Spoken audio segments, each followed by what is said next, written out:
سے پہلے دے دو۔ لہو کی عظمت کے حوالے سے آپ دیکھ لیجئے کہ اگر کسی مسلمان ملک میں کوئی مسلمان کسی کافر کو اگر اس کا لہو بہاتا ہے تو وہ مسلمان کبھی جنت کی خوشبو نہیں پا سکتا۔ عزت کی عظمت دیکھ لیجئے کہ اللہ کے نبی نے فرمایا کہ ایک مسلمان کی عزت اللہ کے نزدیک خانہ کعبہ سے بڑھ کر ہے۔ تو اس معاملے میں اہل پتریا مبارکباد کے مستحق ہیں کہ انہوں نے اس عظیم الشان عنوان کے تحت یہ کانفرنس منعقد کی ہے، اور یہ اس سرزمین کی خوش نصیبی ہے کہ علماء کے وجود سے یہ سرزمین جھوم رہی ہے، علم کی بہار آئی ہوئی ہے یہاں پر۔ حاضرین، میں اسی حوالے سے کچھ باتیں آپ کے سامنے عرض کروں گا۔ زیادہ دیر آپ کے سامنے حائل نہیں ہوں گا کیونکہ فضیلت الشیخ علامہ جلال الدین قاسمی حفظہ اللہ انشاءاللہ جلد ہی آپ کے روبرو ہوں گے کہ یہ لوگ بعد میں در در کی خاک چھانیں گے، یہ لوگ بعد میں در در کی خاک چھانیں گے، تمہارے جیسوں کے نعم البدل نہیں ہوتے۔ وہ خطیب آپ کے سامنے آئے گا جس کا نعم البدل آپ کو تلاش کرنے پہ بھی نہیں ملے گا۔ تو لہٰذا میں آپ کے سامنے زیادہ دیر حائل نہیں ہوں گا، میں اپنی بات یہاں سے شروع کرتا ہوں کہ اسلام پر اگر ہم غور کریں تو بنیادی طور پہ 3 چیزوں کا مجموعہ ہے: عقائد، عبادات اور معاملات و معاشرت۔ عقائد کا معاملہ خالص اللہ اور بندے کے درمیان ہے، یہی حال عبادات کا بھی ہے، لیکن اسلام جہاں آپ کو خالق سے جوڑتا ہے وہی مخلوق سے بھی جوڑنے کا جو صحیح طریقہ ہے وہ آپ کو سکھاتا ہے۔ معاشرت اور معاملت یہ انسان کی بنیادی ضرورت ہے۔ آپ سوچئے کہ اللہ رب العالمین نے جنت میں آدم علیہ السلام کو پیدا کیا لیکن وہاں معاشرہ نہیں تھا، آدم علیہ السلام اکیلے اداس پھر رہے تھے۔ اللہ تعالیٰ نے ایک معاشرہ تخلیق کرنے کے لیے حوا علیہ السلام کو پیدا کیا اور پھر یہ انسانی معاشرہ وجود میں آیا۔ آپ اسی سے اندازہ کیجئے کہ انسان کے لیے معاشرہ کتنا ضروری ہے، یہاں تک کہ پیغمبر اسلام صلی اللہ علیہ وسلم نے فرمایا کہ وہ مسلمان جو لوگوں سے ملتا ہے، لوگوں سے پہنچی ہوئی مصیبتوں پر صبر کرتا ہے، وہ اس مسلمان سے بہتر ہے جو لوگوں سے نہیں ملتا اور لوگوں کی سے ملی ہوئی مصیبتوں پر صبر نہیں کرتا۔ تو معاشرت کی اہمیت کا اندازہ اس بات سے لگائیے کہ آدم علیہ السلام کو جنت بھی اس وقت راس آئی جب ایک معاشرہ وہاں اللہ رب العالمین نے ان کو دیا۔ تو اس سے پتہ چلا کہ انسان کی فطرت میں معاشرت ہے۔ میرے بھائیوں، معاشرت کی اہمیت اس بات سے آپ اندازہ لگائیے کہ معاشرت کو اللہ تعالیٰ نے نبی صلی اللہ علیہ وسلم کی رسالت کے لیے دلیل بتایا ہے۔ اللہ رب العالمین کا فرمان ہے فَقَدْ لَبِثْتُ فِيكُمْ عُمَرًا مِّن قَبْلِهِ أَفَلَا تَعْقِلُونَ۔ اے لوگوں، میں نے نبوت کا دعویٰ کیا ہے اور میں دلیل کے طور پہ عرض کرتا ہوں کہ میں نے تمہارے درمیان ایک لمبا عرصہ گزارا ہے، کیا تم عقل نہیں رکھتے کہ جس کی معاشرت اتنی اچھی ہو، جو امین و صادق ہو کہ جب پہلی وحی اترتی ہے وہ گھبرا کر کے آتا ہے، تو بیوی جو اس کی خلوت و جلوت سے آشنا ہوتی ہے، بیوی جس نے اس کو برسرعام بھی دیکھا ہوتا ہے اور بند کمرے میں بھی دیکھا ہوتا ہے، بیوی جو شوہر کے تمام اسرار و رموز سے آگاہ ہوتی ہے، وہ بیوی کہتی ہے اللہ آپ کو ہلاک نہیں کر سکتا، آپ کو کوئی تکلیف نہیں ہو سکتی، کیونکہ آپ مصیبت زدہ لوگوں کے کام آتے ہیں، مسکینوں کی مدد کرتے ہیں، یتیموں کے ملجا و ماوا ہیں، پریشان لوگوں کی پریشانی دور کرتے ہیں، مہمانوں کی مہمان نوازی کرتے ہیں۔ یہ بھی نبی صلی اللہ علیہ وسلم کی نبوت کی دلیل ہے۔ قرآن نے اسی کو برملا کہا فَقَدْ لَبِثْتُ فِيكُمْ عُمَرًا مِّن قَبْلِهِ أَفَلَا تَعْقِلُونَ کہ لوگوں، میں کوئی آج کا جنما نہیں ہوں، یہ 40 سال میں نے تمہارے درمیان گزارے ہیں، میری امانت و صداقت میں کسی کو کوئی شک نہیں۔ اللہ کے نبی صلی اللہ علیہ وسلم کے امین اور صادق ہونے میں آپ صلی اللہ علیہ وسلم کے سب سے بڑے دشمن کو بھی ادنا تعامل نہیں تھا۔ کوئی یہ نہیں کہہ سکتا تھا کہ ان کی صداقت میں کوئی شبہ ہے، ان کی امانت میں کوئی شک ہے۔ آپ سوچئے کہ جس پیغمبر کو مظلومیت کے عالم میں مکہ چھوڑ کر کے، وہ مکہ جہاں کعبۃ اللہ ہے، وہ مکہ جس کو چھوڑ کے نبی جب جا رہا تھا تو اس کی آنکھوں سے آنسو بہ رہے تھے، اس کا دل غمگین تھا۔ وہ مکہ جب چھوڑ کے جاتے ہیں تو یہ نہیں کہ میں اپنا گھر بار چھوڑ کے جا رہا ہوں، مال و دولت چھوڑ کے جا رہا ہوں، اپنی بستی چھوڑ کے جا رہا ہوں، اپنے آشنا اور شناسا لوگوں کو چھوڑ کے جا رہا ہوں، اپنے قرابت داروں کو چھوڑ کے جا رہا ہوں، لیکن جن لوگوں کی امانتیں نبی صلی اللہ علیہ وسلم کے پاس تھیں، اللہ کے نبی نے کہا علی میرے بعد تم رہنا اور جن کی امانتیں میرے حوالے ہیں ان کی امانتیں لوٹائے بغیر مدینہ نہ آنا۔ یہ نبی صلی اللہ علیہ وسلم کی معاشرت تھی۔ معاشرت اتنی ضروری ہے.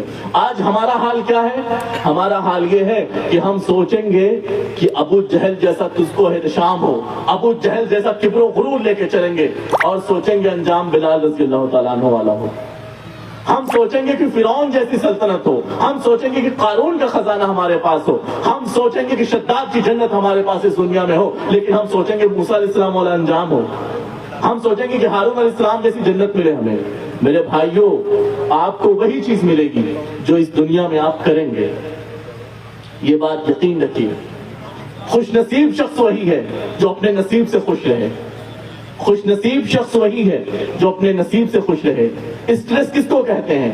اسباب کو جب آدمی تقدیر پر غالب سمجھنے لگتا ہے تو وہاں سے اس کو ڈپریشن ہوتا ہے، ٹینشن ہوتا ہے. تو ضروری ہے کہ ہم اپنے نصیب سے خوش رہیں اگر ہم خوش نصیب رہنا چاہتے ہیں. اگر ہم اپنا انجام بلال رضی اللہ تعالیٰ عنہ جیسا چاہتے ہیں تو ہمیں کبر و غرور سے دور رہنا ہوگا.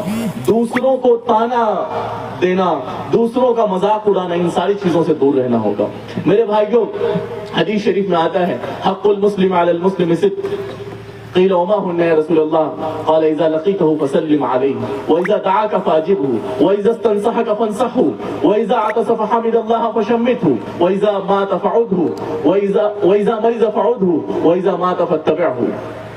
یعنی ایک مسلمان کا دوسرے مسلمان پر 6 حق ہیں، جس میں سے سب سے پہلا حق، جس میں مسلمانوں کی اکثریت منافقت کا شکار ہے، کہ جب تم اس سے ملو تو سلام کرو.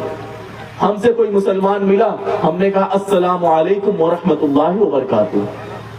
اس کا مطلب کبھی آپ غور کرتے ہیں؟ اس کا مطلب یہ ہے کہ میں ضمانت دیتا ہوں کہ تم میری طرف سے امن میں ہو، تم پر اللہ تعالیٰ کی طرف سے سلامتی ہو، اللہ تعالیٰ کی رحمتیں تم پر ہوں، اللہ تعالیٰ کی برکتیں تم پر ہوں. یہاں جب ملتے ہیں تو دل میں کینہ بھرا ہوا ہے، دل میں کپٹ بھرا ہوا ہے. سوچتے ہیں کہ بندہ کب کنگال ہو جائے، سوچتے ہیں بندہ کب اس کے گاڑی اور بنگلے اس سے تباہ ہو جائیں، سوچتے ہیں بندہ کبھی سکون سے نہ رہے. اس کے خلاف سازشیں کریں گے، اس کے خلاف عدالتوں میں کیس تک کرتے ہیں، اس کے خلاف غیروں تک کی مدد کر دیتے ہیں، اور اس کو کہتے ہیں السلام علیکم. میرے بھائیو، اس سے بڑی منافقت کیا ہے؟ اگر تم نے السلام علیکم کہا ہے کہ اے میرے بھائی تم پر سلامتی ہو، تو ضروری ہے کہ تمہارا دل بھی تمہارا ساتھ دے، کہ تم دل سے کہو کہ میرے بھائی میں سچے دل سے دعا کرتا ہوں کہ تم پر اللہ تعالیٰ کی طرف سے سلامتی ہو، اللہ تعالیٰ کی طرف سے رحمتیں ہوں، اللہ تعالیٰ کی طرف سے برکتیں ہوں، تمہارے مال میں برکت ہو، تمہارے اہل و عیال میں برکت ہو، تمہاری خوشحالی میں برکت ہو. میرے بھائیو، اگر ہم ایسا نہیں سوچتے تو پھر ہم منافق، ہمیں سلام کرنے کا کوئی حق نہیں ہے.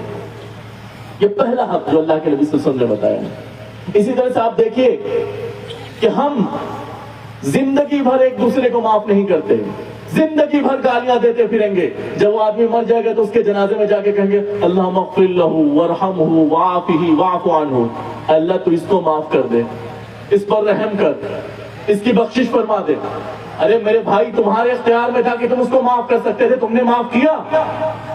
تمہارے اختیار میں تھا کہ اس کی طرف سے اگر کوئی لغزش ہوئی تھی تم اس کو بخش دیتے تھے، لیکن تم نے بخشا نہیں. تم کس دل سے یہ دعا کر رہے ہو کہ اللہ تعالیٰ اس کو بخش دے؟ تم کس زبان سے یہ لفظ ادا کر رہے ہو کہ اللہ اس کی مغفرت فرما دے؟ تم خود اس کو معاف کرنے کے لیے تیار نہیں ہو، تم خود اس کو بخشنے کے لیے تیار نہیں ہو، تم اس کے حق میں دعا کر رہے ہو تو کہاں سے قبول ہوگی؟ جو چیز تمہارے دل میں نہیں ہے، جس کے لیے تمہارے دل میں گنجائش نہیں ہے، تم اللہ سے کہہ رہے ہو اللہم اغفر لہ وارحمہ وعافہ واعف عنہ واکرم نزلہ ووسع مدخلہ. تم نے اس کی تکریم نہیں کی، تم نے اس کو رسوا کیا، تم نے اس کو بے عزت کیا. حدیث شریف میں آتا ہے، صحیح مسلم شریف کی حدیث ہے، اللہ کے نبی نے فرمایا اتدرون من المفلس؟ کہ لوگوں، کیا تم جانتے ہو مفلس کون ہے، فقیر اور کنگال کون ہے؟ تو صحابہ کرام نے کہا المفلس فینا من لا درہم لہ ولا متاع. کہ اللہ کے نبی صلی اللہ علیہ وسلم، مفلس ہمارے درمیان وہ شخص ہے جس کے پاس مال و اسباب نہ ہو، جائیداد اور زمین نہ ہو، گاڑی اور بنگلہ نہ ہو، درہم و دینار نہ ہو. اللہ کے نبی نے فرمایا کہ ان المفلس من امتی من یاتی یوم القیامت بصلاة وصیام وزکاة ویاتی وقد شتم هذا وقذف هذا واکل مال هذا وسفک دم هذا وضرب هذا ویعطى هذا من حسناته وهذا من حسناته فإن فنیت حسناته قبل ان يقضى ما عليه اخذ من خطاياهم فطرحت عليه ثم طرح في النار. اللہ کے نبی نے کہا کہ تم جانتے ہو مفلس کون ہے، غریب اور کنگال کون ہے؟ صحابہ کرام نے کہا جس کے پاس مال و اسباب، زمین و جائیداد، زر و جواہر نہ ہو. لیکن اللہ کے نبی صلی اللہ علیہ وسلم یہ بات آخرت کے تناظر میں کر رہے تھے. میرے بھائیو، سچ میں مالدار تو وہی ہے نا جس کے پاس سکے رائج الوقت ہو.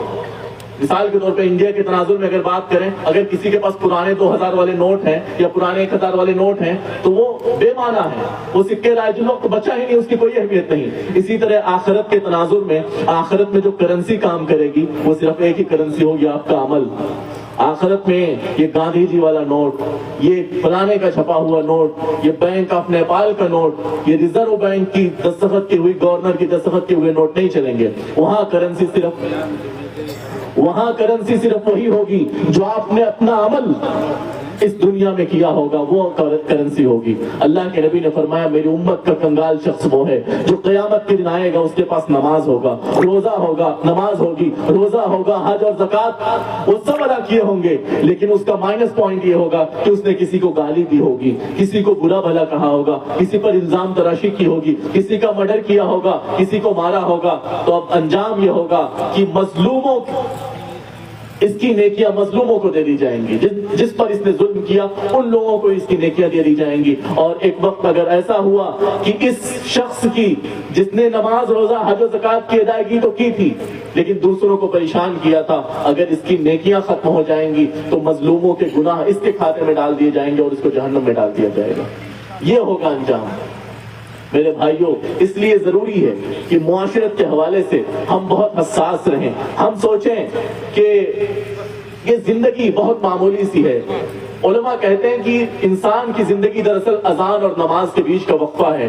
جب انسان پیدا ہوتا ہے تو اس کے کان میں اذان دی جاتی ہے، ایک کان میں اقامت کہی جاتی ہے۔ علماء کا اس پر عمل ہے، گرچہ اس معاملے میں کوئی صحیح حدیث نہیں ہے، لیکن متقدمین علماء نے لکھا ہے کہ اس پر سلف کا عمل رہا ہے۔